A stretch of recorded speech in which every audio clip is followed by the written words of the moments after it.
Hey guys, this year I am all about the gadgets.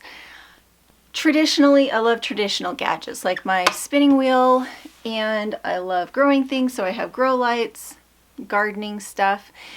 But this year I'm working for somebody else, and I'm having to learn how to keep my thoughts concise and how to use the right equipment.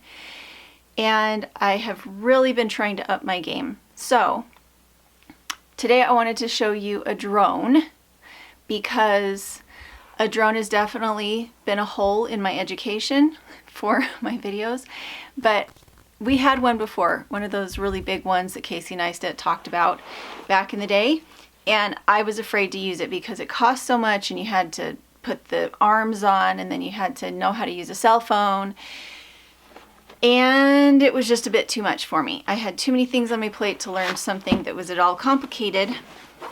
This one was sent to me about a month ago, and I put it off. I put it off because I'm still scared of technology, but finally I just got it out, and you can see there's marks on the top. First ride, I made it hit the ceiling, and it just sat there and ground away at the paint, and I figured out how to put it down. Second time I took it out,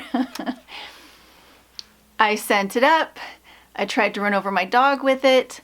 And so it has little dandelion. Some parts of what you see there is dandelion from it hitting the ground. And you know what? It just bounced, and it was fine. And everything about this is user-friendly.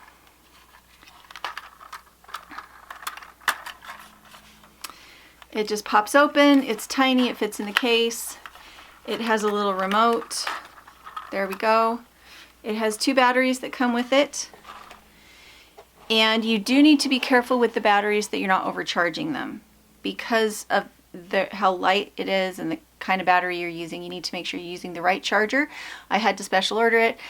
It also does not come with SD cards, so I had to order those. So that's one of the reasons it took me a little while to get this reviewed, is because I felt like there was just so much that went into getting it put together. But now that I have all the right equipment, this holds your cell phone. This plugs into your cell phone. And now that I went out and, well, first, now that I have buzzed it on the ceiling and also bounced it on the turf on my property, I can say that I'm not afraid of it.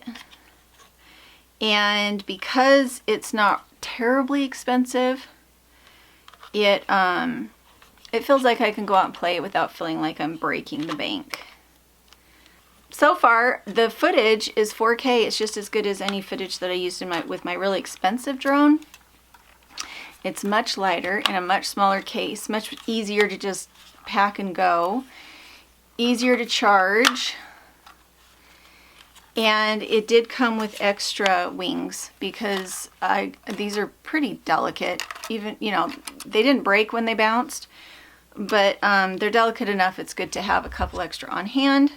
The cost for these things has come down so much. I believe that retail this runs about $350, and I think they're offering like a 35% discount to my audience if you want one. But super easy, and their customer service was great because she kept reminding me, you need to just go out and use it. It's not that big of a deal. You need to just go out and use it. I'm like, we've got wind, we've got snow, we've got rain, we've got cold. And I just kept making up excuses because I don't like to learn new things. I feel like I already have enough on my plate, but I'm really glad I learned this because look at how stinking cute it is. It's so tiny, fits in a little package, and I think the footage is really good. I think that it overexposes just a tiny bit, but you can fix that in post. This is what it looks like. It's very indestructible.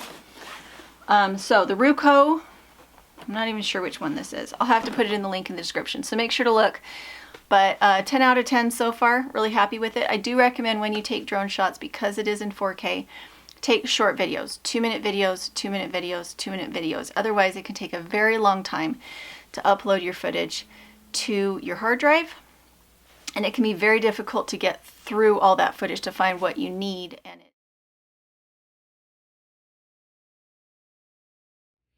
with these batteries, you have to make sure that it doesn't get overcharged. I set timers about every half hour when it's charging so that I know that I'm unplugging it once the battery is full.